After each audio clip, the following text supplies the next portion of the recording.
All right, beautiful, beautiful. Welcome to the Selfish Hour. My guest today, first guest ever. Super thrilled about it. She looks thrilled as well. Georgia Philipp. This is your hour to get all the thoughts off your mind. Let me give you a little bit of extended intro, and then I'll let you get after it. First year law school coming up here in the fall, Yeah, already loving that. and amateur fitness enthusiast, Yeah, professional, but sure, amateur. and loves a good meme. Me. So yeah, why don't we start with, obviously, given the general conditions of not only, Alberta, but the world, talk to us about going back to school in the fall here and your thoughts on that. Well, Alex, I'm currently actually sitting at my new at-home desk that I did not build, but I am sitting on a chair I just built myself. I was feeling inspired. I have some BCAAs in this mug. Oh, It's a magic. they're invisible BCAAs, they go right in. I actually wrote some notes down for what I wanted to talk about today. It didn't work, but I did do it at my at-home desk. Oh, can't see those either. Invisible. Cool. Tough when you choose the fake background. I believe Yeah, okay. Works on recognizing your face. We're just going to get out of that. Choose background. The idea is that there's going to be people listening when they're going to be watching, so it's better to script them anyway. Wait, people aren't going to be watching? No, both. So there'll be a YouTube upload, but as well, we'd like to try and host this. I think Spotify does for hosting. Oh, okay. Well, probably would have worn a T-shirt then, but whatever. Baby, you gotta start somewhere. Oh, these are my notes. There they are. I did them with my at-home pencil case. Anyway, I don't really know what I'm going to talk about. I consider myself to be a listener. Well, not really, but I do listen. I just find that I'm not really extreme with a lot of my opinions. I could be swayed either way as long as you have the facts and some information to really put me on your side. So I was just, actually today listening to some things about cancel culture, one of my favorite cultures. Some of my BCA is. Not favorite as in that I participate personally. Favorite as in the people that participate really interest me. In what sense? Sorry, can you hear me? I'm wearing my AirPods Pro. I just see yours are wired. I don't know. Maybe we were getting lost in translation. But. Oh, I apologize. In what sense do the cancel culture people not amuse you, I guess, but interest you? Oh, well, I find that people are really quick to hate on others for no reason other than to hate on them. They feel better about themselves by canceling somebody else because they've done something wrong, apparently. It seems that apologies aren't really allowed anymore, which I find interesting. Apparently they're meaningless. But then they say that you need to have different actions, but then they take away their platform to change their actions. So I just find that quite interesting that people just will cancel people and then expect them to fix it, but then take away their platform as well. So I do love Joe Rogan. I was listening to one of his podcasts today, as most people do, in which he was saying, yeah, I'll say what I want. And if my ad people don't like it, doesn't matter. I got more people that want to be on my show. Sorry, pardon me. No. Oh, you're trying. Oh, yes, you're not trying. Well, it's interesting because I kind of like to go back and forth, but back and forth. You don't have to be cognizant of me not talking. I just didn't think you're on that thought. So what I was gonna say is, it's interesting that you mentioned that when you say people, I guess the general majority, they want to cancel those people right there, like it's a hard stop, right? There's no ability, like you said, for them to have that chance. Found it, I've never thought about if you're going to cancel them and then take away their platform.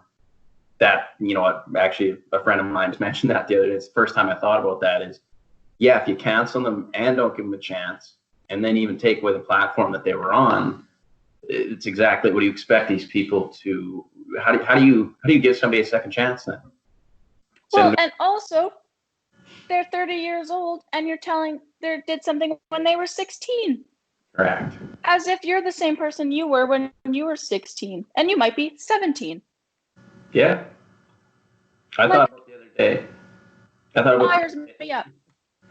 No, it does. I thought about the other day, like genuinely, and it's tough to have a hard look in at yourself when you are, as I referred to a few times, like the face of the opposition, not actually in terms of like what I believe, because I would like to think that my views are very dynamic, but as like a white male millennial, kind of right in the heat of it, I genuinely thought about this.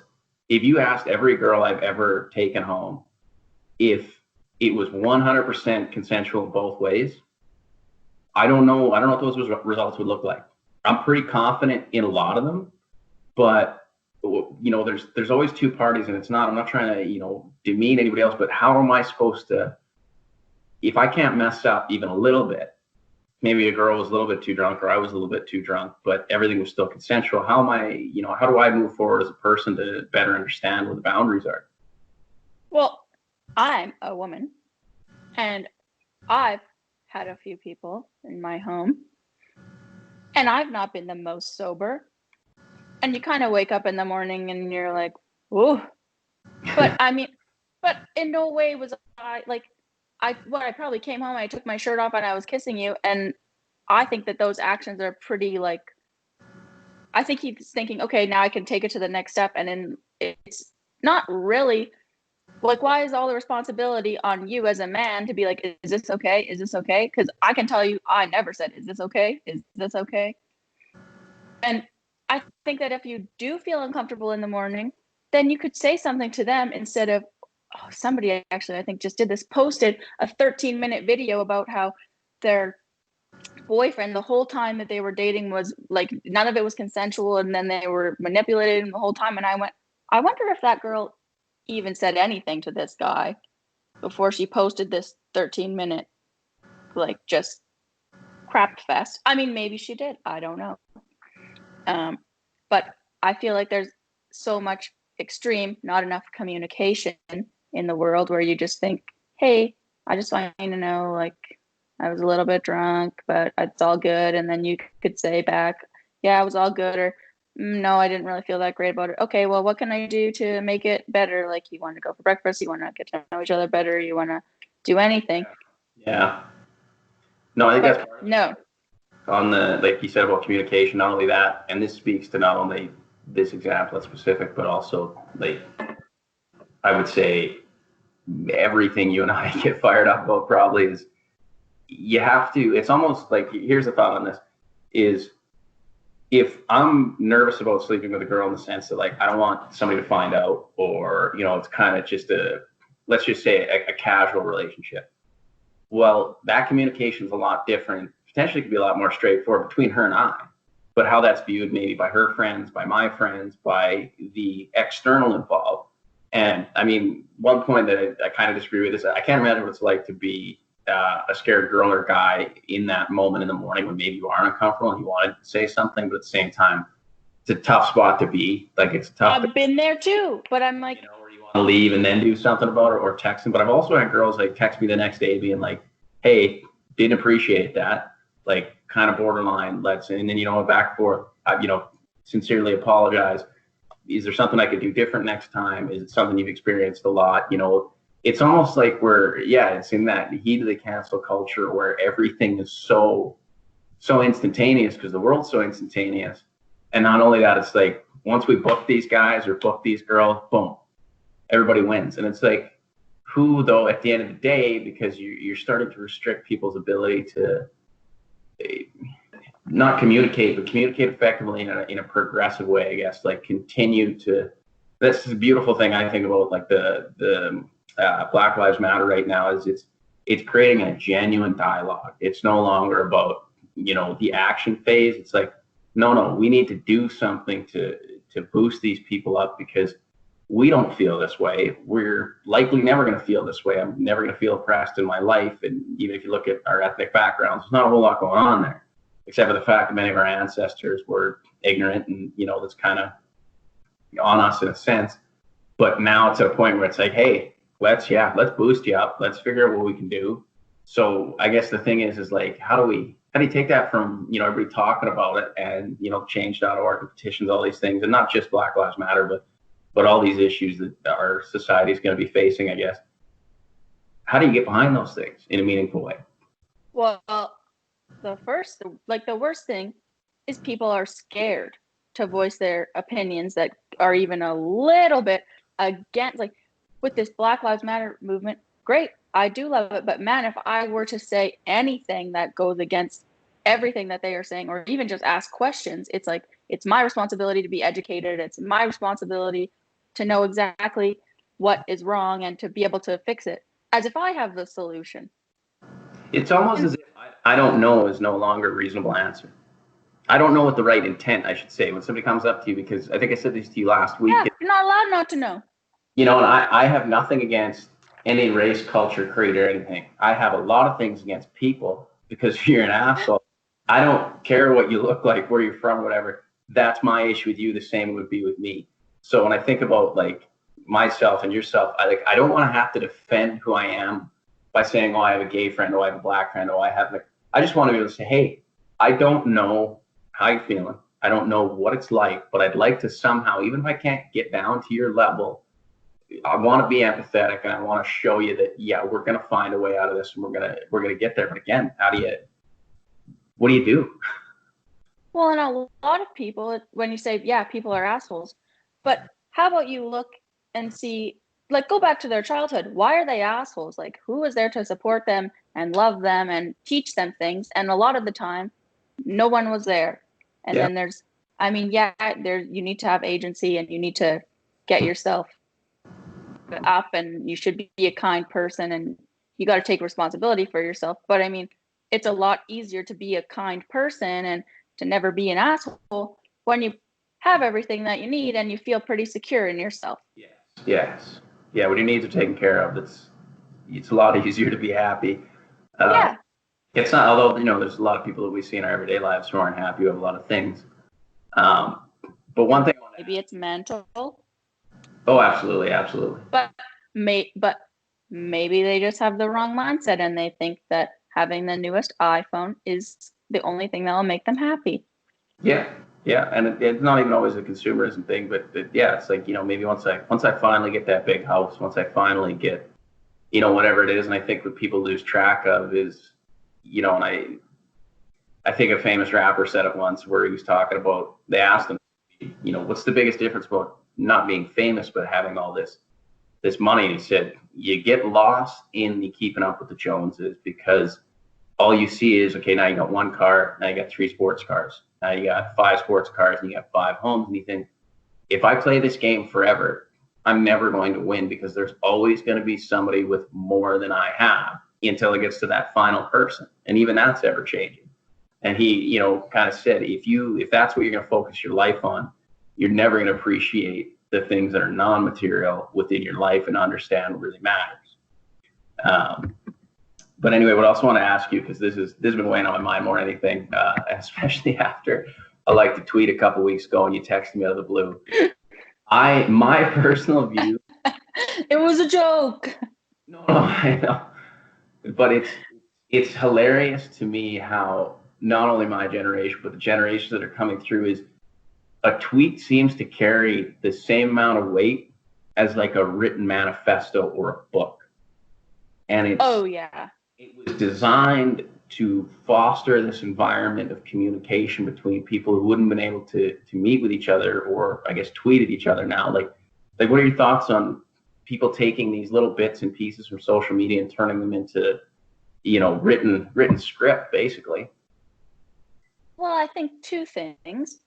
I think people don't understand that. I mean, honestly, I'm just learning this a whole lot more.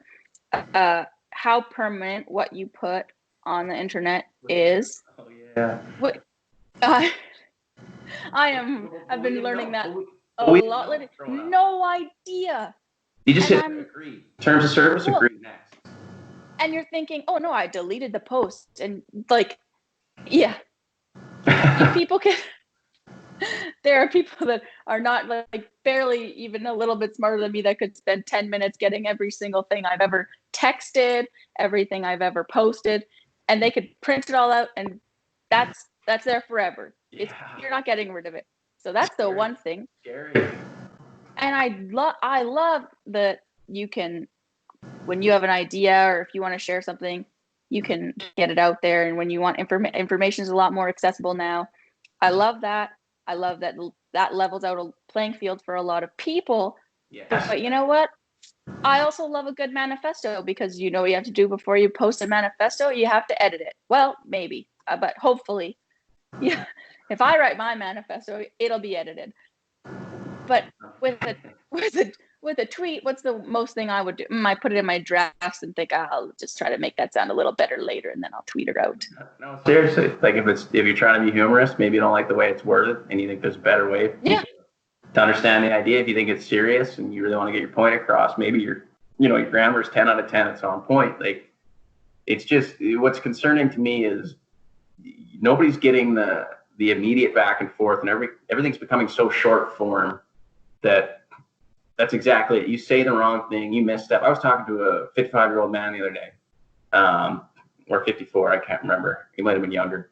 And I told him the same thing I told you. I was like, if I had to go back and look at all these decisions I've made and things I've done, and somebody had to pull up the list of right and wrong, I don't know how all these other people would take it. Like, I would say, it's going to lean a little bit to the positive. The scales are tipped a little bit, that way I should be good. I'm 25 years old.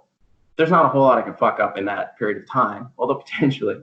But with him, he immediately clapped back and said, he's like, you think you're nervous? He's like, I was your age in the 80s. He's like, who knows, what, all it's going to take is one or two girls potentially that I may have, haven't seen for 20 years that felt like, now is the time, or, maybe not even some girl, a client that you dealt with, or somebody that just feels wrong or slighted. And then, yeah, they pull everything back up. And again, it's not a right or wrong, but he said, like, pull those things up, but don't crucify that person immediately. Don't go and ruin careers overnight. If they need to be ruined or things need to be brought up and settled, then yes, he's all for it. But he's like, just to have it in 48 hours, or we're not watching your show until this guy's gone, or we're not listening to this until this woman's out of office. Like, it's nuts. It's nuts. Well, and I think that if you really want to talk about it, you talk to that person first. You don't post about it. There's a certain intention with posting it on the internet. But what about all the rant and rave pages? Oh, I love a good rant and rave page. No, but you're right. Like, it's been instantaneous. It's been instantaneous for a while. It was first iPhone, it was mid 2000s. Like, everybody's got a connection to Wi-Fi. And if you didn't before, I'm sure every internet salesperson on the planet's trying to call everybody, seeing how everybody's at home. But like, I look at my own phone screen time, it's at 5.5 hours a day. I hate how much I use my phone. I hate that I accidentally deleted my Instagram, and I hate that 2 months later I went, man, I need to get back on Instagram. I hate that I was that weak. Well, but then I'm like, how do I keep up with people? Because this is how they're doing it. I thought about this the other day when people are always like, oh, it's about balance, it's about proportion. It is, but more than it's about balance, because I think what people think when they think about balance is like a 50-50, is it you have to find your balance, because Instagram's a tool. And if you look at my Explore page, fitness pages, cycling, models, F1, hockey. Models, it's a tool. Right? No, but that's it, because I'm trying to use it as a place of release, but also a place of inspiration, and exactly that, follow all the friends I want to and family I want to. But like, even yourself, like, how much, I don't know what your screen time looks like, but as a percentage out of 100, what do you think is genuinely productive or beneficial to your life? Well, I'm going to be honest. I don't think that me scrolling through Twitter or Instagram or Facebook is at all really productive to my life. Actually, I do some fitness things on Instagram, but beneficial, because there's something to be said for if you're using it right, lowering stress. Oh, I would not say that it lowers my stress at all. So what do you figure? I'm not really. 20%? Pardon? Like, what do you figure for like productivity beneficial items, like 10, 20%? What do you think? My phone? Yeah. You know what? Yeah, it speeds things up. I could talk to people quick. Yeah, I would say 20%. 20%. But that's what drives me not insane, but when I think of, so 5.5 hours, let's just use 6 for That's each. a day you use that, your phone? Yeah. Do you know where you're at? Can I look? Because I don't think it's that high. Mine was, I'm gonna say pre-COVID, I tried to keep it between 4 and 5 and did a pretty good job with that. I wouldn't bump myself up much more than you. I'd say 30%, only because I had full connectivity to my work emails and actually accounts for clients. So that was good. If I was on the run or on the go, in between appointments, I could just check my email in the car, which is great. But yeah, the rest of it, I mean, I've been playing Solitaire City since 2011. Me and Candy Crush are the same. There's about 37 variations of Solitaire I can play. And yeah, I imagine I sink a good hour into that every day. And it's like I'm playing a digital card game, like I'm 95 years old. Could be reading a book, could be outside, could be doing other things. It's not like my fitness levels aren't, pretty high, and I'm happy with things. But yeah, I guess like where do you go? Where do you put that time and effort in, and how do you make that change in your own life? Mine's 3 hours average. Yeah, I think right now 5.5 is probably low. But you know what? I think my big thing is that I do not give a crap about what people are doing, I guess, because it's, no offense, a little bit. Just for people, like, do you mean like in the news or like the people that you follow? No, like, I don't know why they care about what I'm doing, and I don't know why I care about what they're doing. And recently, especially with COVID, I've been thinking, what can I do that isn't social media? And so I did buy a sewing machine before. Yeah, well, I'm really big into having big ideas, getting all the stuff, spending all the money, and then not liking what I do. Kickboxing pads and Yeah, so I do have a brand new sewing machine, and I'm like, no, I'm gonna love sewing. It took me 2 months to do one t-shirt. It's actually not done yet, and the whole process, I thought, I hate sewing, but I'm a sewer now because I bought this sewing machine. So I do try to do that instead of going on my phone. Don't do a lot of Netflix. What was the question? Well, no, you're right on track. Like, at least the attempt to try other things, to do other things. Like, I guess there's not as much a question as much as it is an idea of like, how do you not get stuck in the rut of living digitally, I guess, or living, bringing anxieties in because of your phone? I guess I just feel, I like to feel like I'm doing something productive. I like to feel like I have 24 hours in a day. I do like to sleep, but I don't want to end my day thinking, oh, I did nothing today except for scroll through Twitter. I want to think, okay, what did I do to better myself? What did I do to better the world? I went to the gym. I felt good. I built this chair I'm sitting on. I did some cleaning. I'd like to actually finish some readings. I'm kind of, my one thing that I'd like to do more is help people, which is a little bit harder during COVID. But no, I'm like, have I done any volunteering recently? Have I gone for a walk and picked up some litter or given some change to like a homeless person? But just those little things. And if I haven't, I'm kind of like, okay, well, that's on tomorrow's agenda instead of scrolling through Instagram for 30 minutes. And I think that's going to be, I think those are beautiful points, because I think that genuinely what the biggest change that's going to need to happen is, in my opinion, the majority of people I meet in my everyday life, good people, normal people, nice people. It just seems that online, as in real life, I don't want to use idiots because I don't want to blanket sweep everybody, but these people that cause you to have these negative reactions or these unfortunate internal ideas where it's just negative. Like, you just see them, they're yelling or they're doing something that doesn't quite rub you the right way. You seem to remember those. And like, for your example, like I was on my bike last month and I waved at this old lady with a walker outside the old folks home. I got the big ugly shades on. You don't even know who I am. And she was just walking outside. I was rolling by, and I just gave her a big old wave. And she lit up ear to ear, took one hand off the walker, gave me a little wave, and I was like, "That's it. That's what, like, nobody's out here the way they're out here online. Like, nobody's out here yelling at the grocery store clerk the same way they're tweeting about it." Well, you should have taken your phone out and taken a picture of her waving back at you. Then everybody could have known about your good deed. But then I would have had to start with, I don't normally post much. I think that actually posting good deeds and those social activism things, it is good. And it does get people doing it. And even if they have the wrong intentions because they want the clout, but they're still doing it. So I do have an appreciation for them giving to charity or whatever. I do, because who cares what their intentions are? They're still doing it. But I do think that a lot of people do things just to get the likes. And I think that is sad, and that's like an epitome of society, it seems. Dangerous. Because, well, it reminds me too, like, wait, sorry, what did you say? Like, cut out. It reminds you of two things, and then you gotta go from there.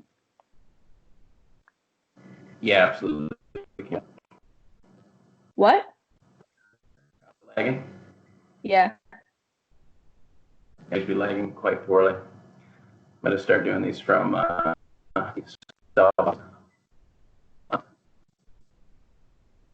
going to start doing them from where? the South office.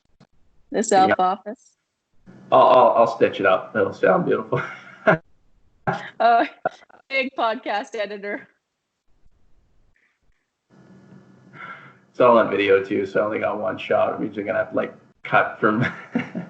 Dad, do you know how iMovie works? I do very well at one point. Anyway. Okay, by Scrabble. And it's back to be more clear. Yeah, it reminds me of two things. Carbon credits with big companies. Have you heard about this? No. So essentially what you can do as a company, instead of actually like reducing your overall amount you pollute, say, let's just use an easy number, 1 million metric tons. Georgia's company does that. That's how much you pollute. So now you're going, okay, but our shareholders want us to be environmentally friendly. We can only actually pollute up to the regulator's amount, given our business size, say 500. Find a way to offset those 500.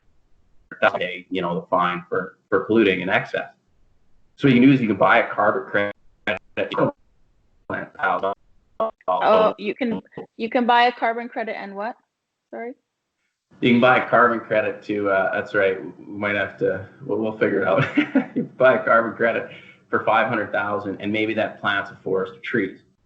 That's great, but you haven't done anything about the fact that you're over polluting by 500,000. Because a better ideal would be finding a way to innovate to get back that 500,000, so that instead of you being close to 1 million as a company in terms of pollution, you're closer to 500,000. So how it's similar, it's like, okay, if you're still not a nice person, or you're just doing it for the likes, or doing it because you have the money and you're trying to drive, your production of your T-shirts or something else, like it's almost like businesses don't want to do something unless they get something. They're just finding more innovative ways to do it. The same way people are, where it's like, well, if I can record myself down at the mustard seed, it's going to make me look good, even though, I'm, I don't even know what a negative thing is that people do that's legal or whatever it is, but it's like they're offsetting their negative emotions in their life by doing something else versus doing it out of the goodness of their heart, or doing it because you want to, not because you expect anything in return, right? That's what kills me. Like the amount I work out and the amount I run and train, it's not because I want everybody to be on the psycho program. I don't. I just want people to understand that there's more you can do if you just make those little changes, wave at the grandma, give some change to the homeless people. Like that is where I think the genuine change is going to come from. Well, yeah, and I guess when you do choose to do something kind or helpful, and you do it out of the goodness of your heart, that's what makes you feel good. Yes. It makes you want to do it more. And if you're just doing it to get the likes, then you're just kind of feeding that negative cycle of doing things for the likes. You're not doing it because it makes you feel good, in the sense that you did something kind for one another. Look Do you, at that learning experience. well, do you think? Well, here's another good one. Do you think then going forward, because um, you've read Coddling of the American Mind, Some of it. some of it, but not Hacking of the American Mind. No. Okay, so there's a bit of an idea, and it's pretty. I mean, not well known, I guess. Sorry. Is Hacking of the American Mind the movie, the show on Netflix? No, that's The Great Hack. Oh. Yep. Yeah, a lot of buzzwords apparently in 2010s and 20s. No, this one's more about like how we've kind of gone from like long-term happiness to short-term happiness on like a chemical level. But more to the point is like if that's what we're chasing genuinely is likes, online clout, digital clout, how long, or is it already happening before our generation starts to muddle the lines between in reality what genuinely makes you feel good, say, helping out at the soup kitchen for a week, or volunteering around Christmas time, or donating to, causes that you really think benefit the world, to the point where on the opposite, if they're doing it for those underlying, where do you draw the line on digital happiness versus real happiness? And do you think there's going to be a problem with that moving forward? Well, I think that there is going to be a problem with that moving forward. I mean, the problem already exists. I do know Instagram in Canada, they got rid of seeing how many likes people get on their Instagram posts. Likes in the States? No, yeah, you can still see in America. I thought that was the whole thing. No. Why do the show? And so these people, I know a few Americans, and they're like, yeah, I can still see how many likes you're getting. I'm like, okay, cool, don't care. But the thing is, I noticed when that went away, first of all, a bunch of people said they liked it and they appreciated it. And then I also noticed how many more things were being posted by people. Way more selfies, way more unedited photos, because nobody could see how many likes they were getting. And I just thought, wow, it's that easy. It's that, like, they are controlling people's minds that hard. Well, and even about Facebook, people say they think, I was listening to, I don't know, a podcast, and they were saying how people think that they're the customers of Facebook, but what they don't know is that they're the product. Yes. Yes. And it's all about data. Honestly, the more I'm learning about how influenced I am, because it used to be built like there's a few ads on like your television and billboards, and now when you think about how influenced people are, and I'm noticing it, the more I'm thinking, oh my goodness, I want to delete Facebook. I don't want Instagram. I don't want Twitter. I don't want any of this. But then I'm thinking, okay, but even if I delete it, it's first of all, my information's still out there, and secondly, I'm going to lose friends.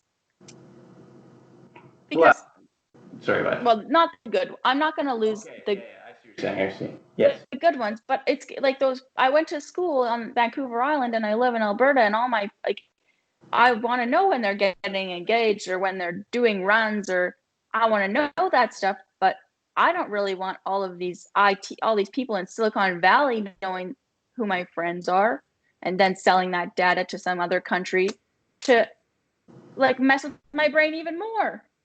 That's the scary part. So, for example, like what kind of ads? Like if I pull up your Instagram, Facebook right now, what kind of ads do you see? No, but genuinely. Well, I have a boyfriend in finance. So I actually see Bloomberg ads now, and I see RBC ads, which is interesting. And I texted him, I said, I want my Pantene ads back. I want my skincare ads back. I want my clothing ads back. Because, yeah, that's what I see. I don't see anybody like models on my Explore page. That's the scary part. So if you just scroll down my regular Instagram, you're going to see mostly bike parts, bike clothing, especially in the summer, athletic gear, mech, like outdoor activities, things that I'm looking at currently. So for me, like it's so odd to think that not only that, like your information's out there. If I want to know something about you, I just got to be able to get on your phone, like from the reverse end, right? Because all I have to do is go, well, what kind of reality are they creating for her? Because here's what mine looks like. And if you want to get up with me on Sunday mornings at 5 a.m. to catch the pre-show of the F1, depending on what time zone they're in, then you can get up. But if I go to yours and it's like, man, is this chick buying Pantene by like the liter here? Like, what's going on? But the worst part is that these ads that are being created to you and these posts that you're seeing, they're right. Like, they are, but well, see, they are. It's a product of both, though, right? Because you can do it one of two ways. You could go, okay, let's say Georgia Philipp was never on Instagram, right, or never on any of these things. You sign up day one. Well, they go, okay, she's in between this height. She's got blonde hair, blue eyes. She's in this line of work. She's like, you could take all. But they know all of that. They know all of that before I even put my stuff in. No, what I'm saying is, even if you didn't have all that, because there's 1,000 very similar Georgia Phillips, if you will, even though obviously everybody's unique, like in your area, they go, oh, well, here's what everybody else is buying. Like I think about even the sunglasses I buy. I'm like, yeah, they make me feel unique in the sense that like this puts me in a realm of, oh, this is a cycling sunglasses. Like these are beneficial for me. They're going to help me, whether they do or not. But it takes me into that society, that club. It's like, oh yeah, but there's 1,000 of me, right? Where it's like they bought that same pair of sunglasses for the same reason. And at the same time, I could have bought any pair as long as they protect my eyes. It doesn't have to be into this. It doesn't have to be like, I just bought 2 things of ice cream because it's hotter than, it's got to be one of the hottest places on the planet this week here. Which Love that we postponed this. Finally thrilled. I already been outside. I don't know about you. This is my show. Yeah, I'm burnt. Well, where are you? It looks beautiful outside. Anyway, I bought 2 no-name brands. Got a new plant. It's beautiful. Looks is that a hydrangea? I don't know plants. Not plants. It's an evergreen. It's really never died. It's never looked any different than it does right now.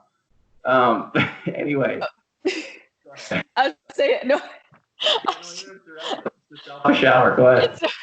I'm on a road trip with my friend the other day, and we're talking about the trees and how we're happy. We came back from camping. Don't like camping. Whatever. We came back from camping, and we're looking at all these trees. We're in northern Alberta, and she goes, "Finally, some service." And then I went, "Yeah, I think the tree." I went, "I know," and there's so many trees. And she goes, "Well, I think there's less trees now."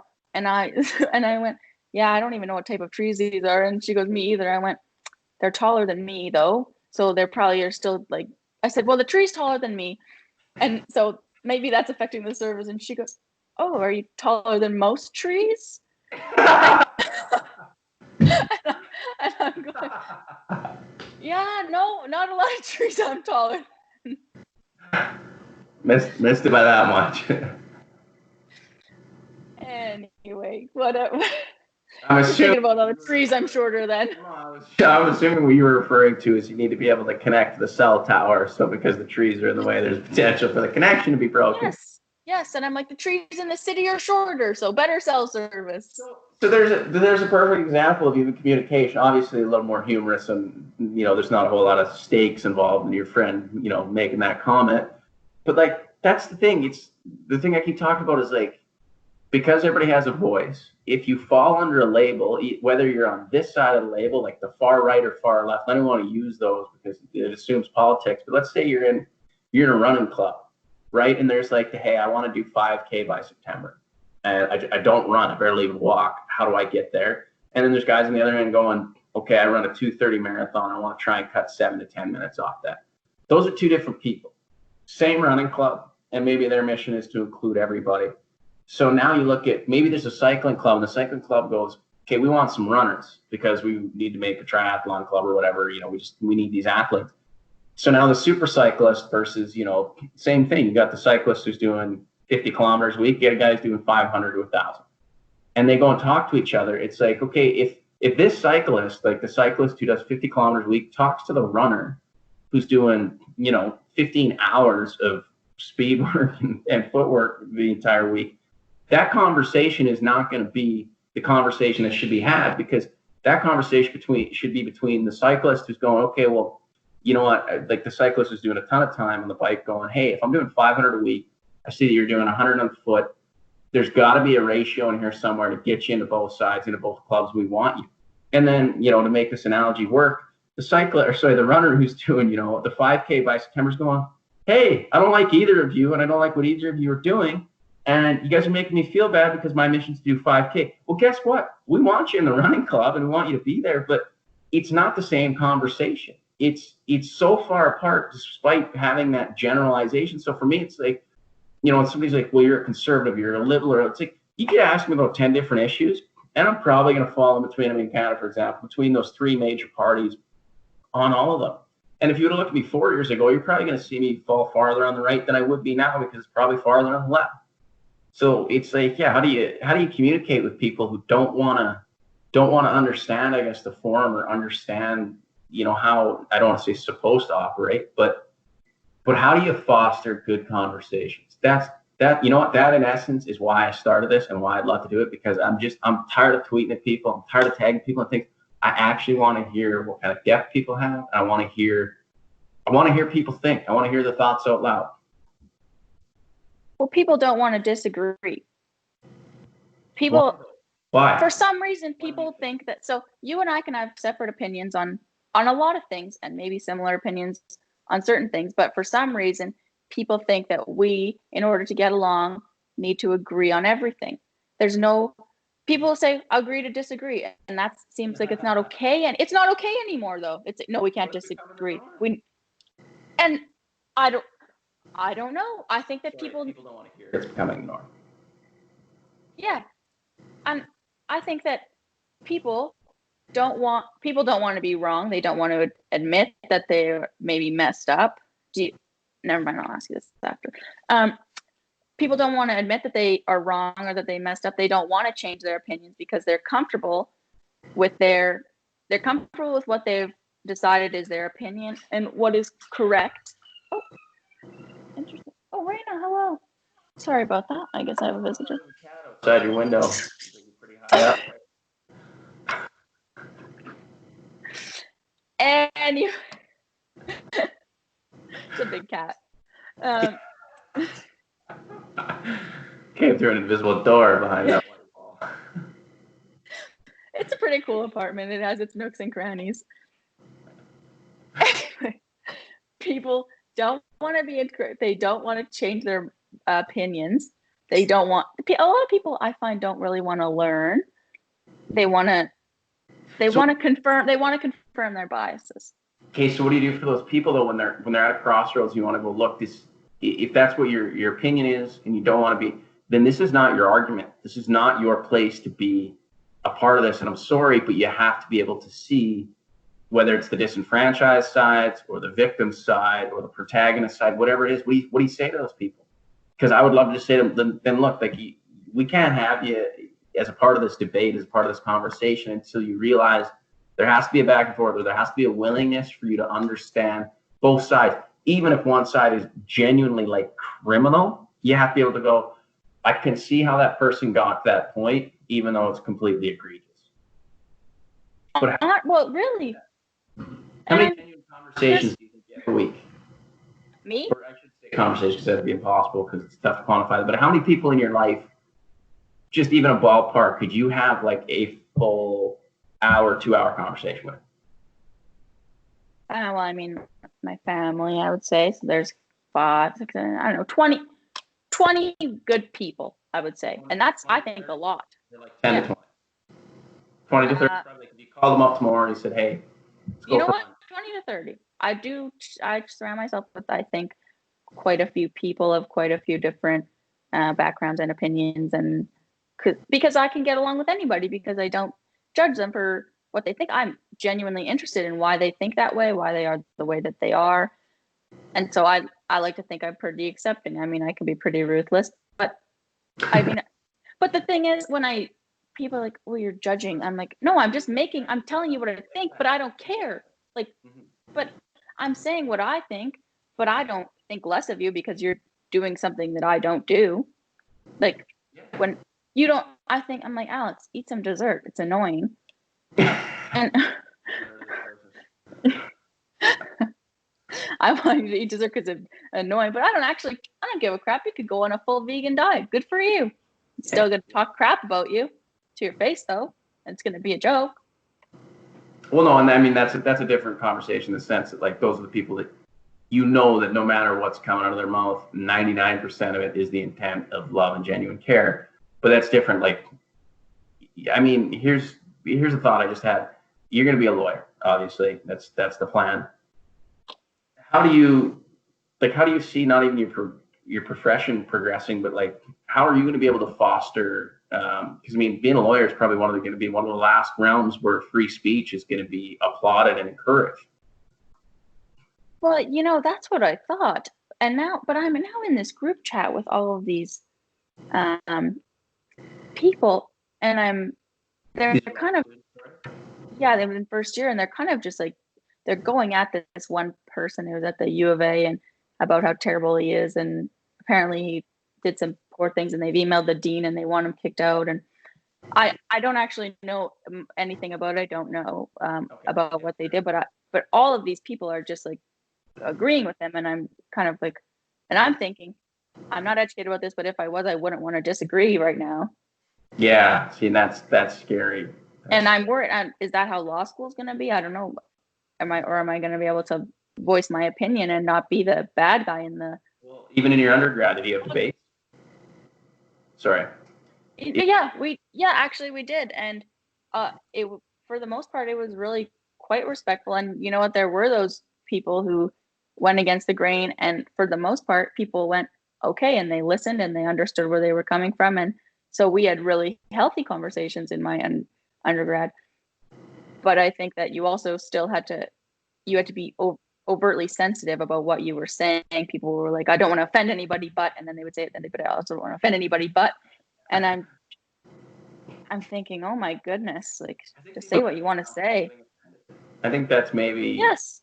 Part of it is, and I'm not saying that people don't have their issues, because they do, myself included. And it's not like I haven't, been impervious in terms of went to therapy myself and have, tried to foster a genuine mental health perspective. But, even on that note, like the other day, I was having a conversation with somebody who didn't get invited on a trip, right? They didn't get invited. And then the people that they're supposed to go with eventually told them why.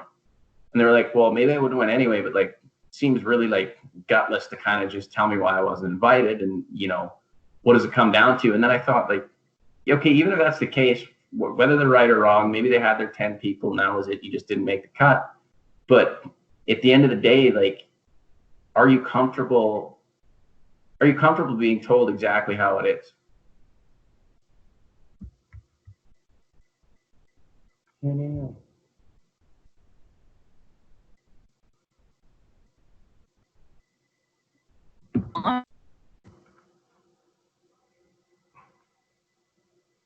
Hello.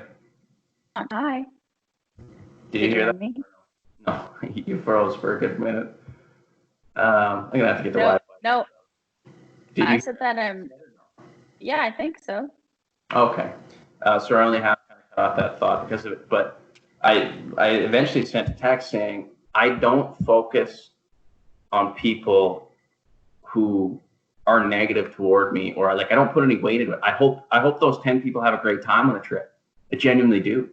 But now I got to go find something else to do, or start my own trip, or find my own 9 people. But it's not a product of woe is me. I can't just sit there and go, another trip I didn't get invited on. Like who cares? Make your own trip.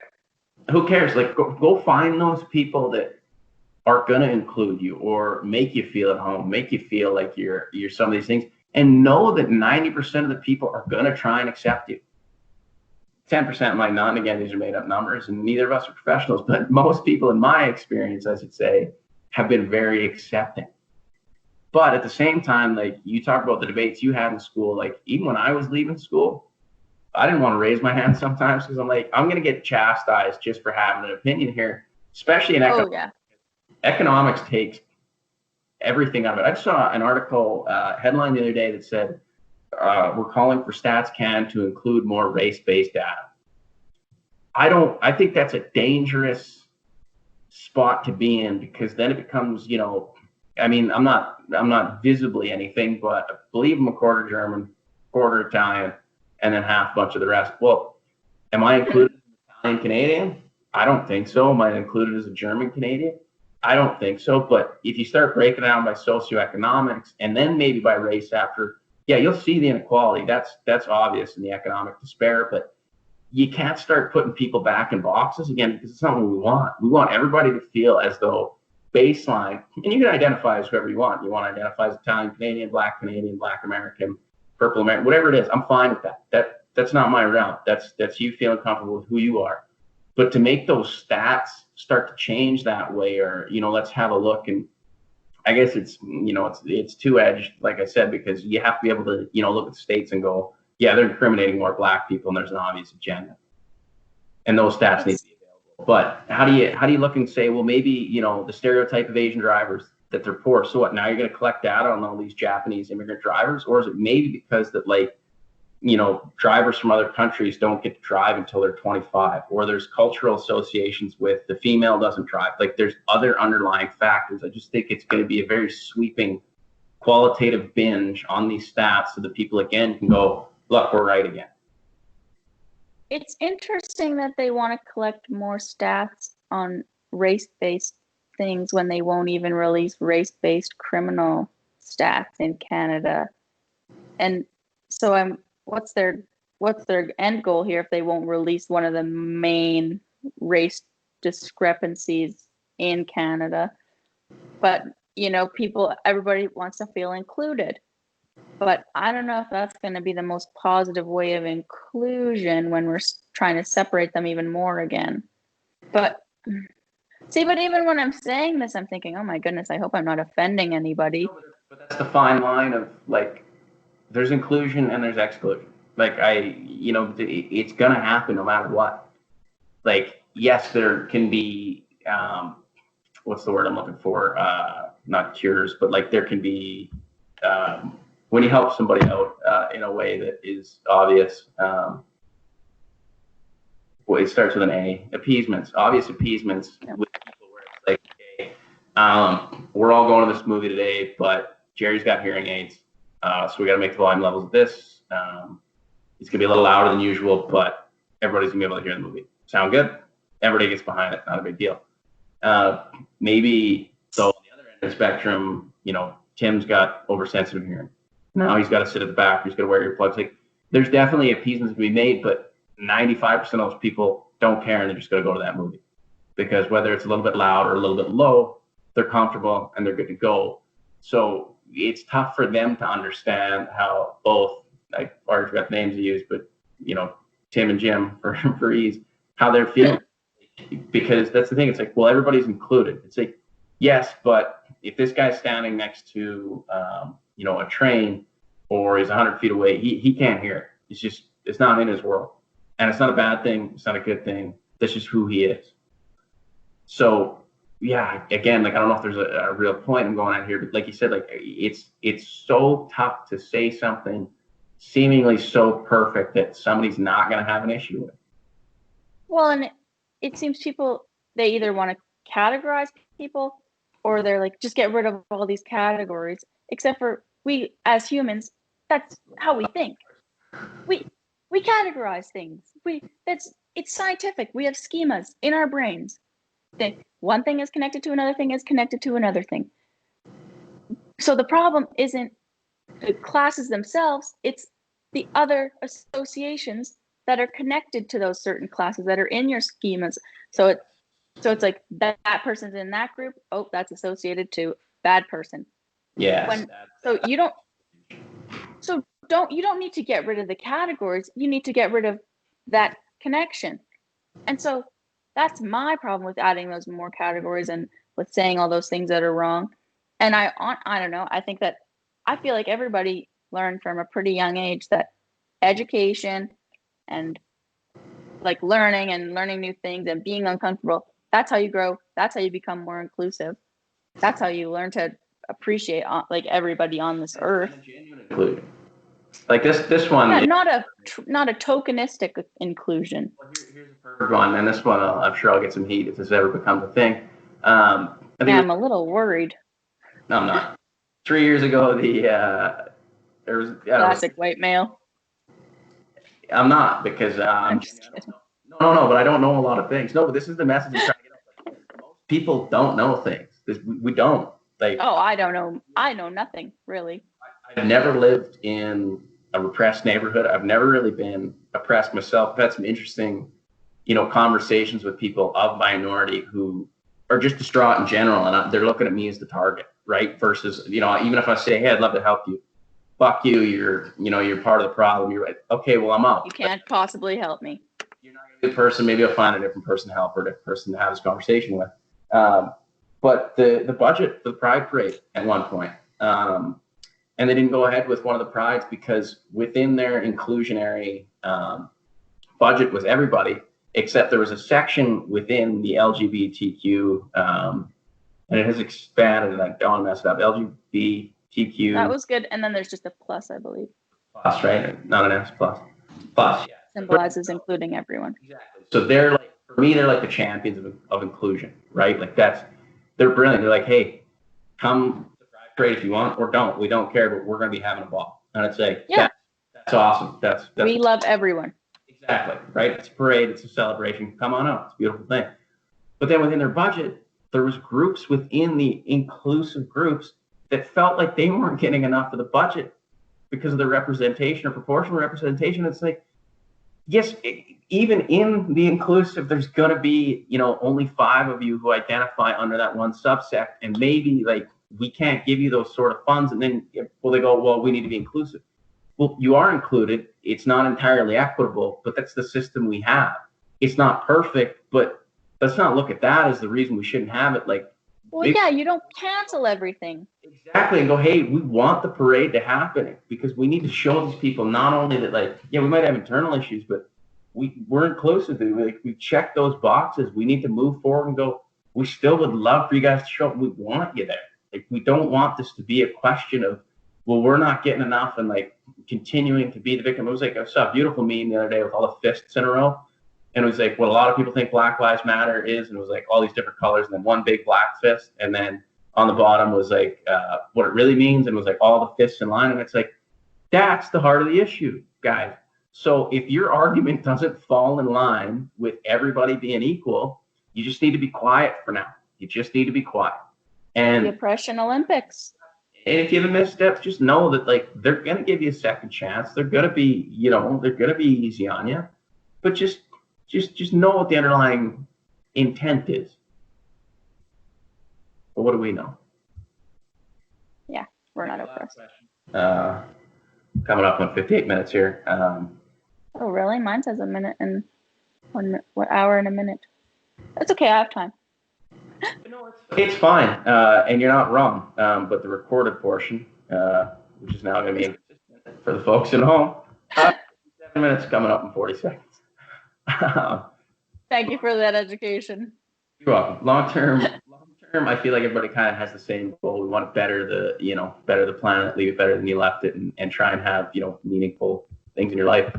Short term, though, I'm very interested because a lot of people think in the short term and we live in the short term. If there's one thing you could change or one thing you think's going to change or something you'd like to see just be different in the short term, whether that's a year or 5 years, but in that kind of, realm of you can see yourself, what do you change, whether it be society or within yourself or whatever? What's your final thought here for the selfish hour? I think it's pretty much what I started with. It's not, I think that other people as well as myself, they need to be more open to being uncomfortable and to hearing out other people. So I guess I think that there needs to be more understanding and compassion, and for myself included, and everybody. I just think that people, who was wearing a hat the other day, #be kind. That's it. That's simple. I believe that's Ellen's. I hope I don't get sued. But I don't think that you could take being kind and sue me. I don't know. It'd be going against their consumers, I would think, if they sued somebody. Be open there. My own hashtag. That would be my final words. I love my final end goal. It's a beautiful thing.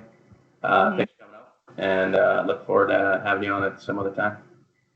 Happy to be here. Hope that these don't get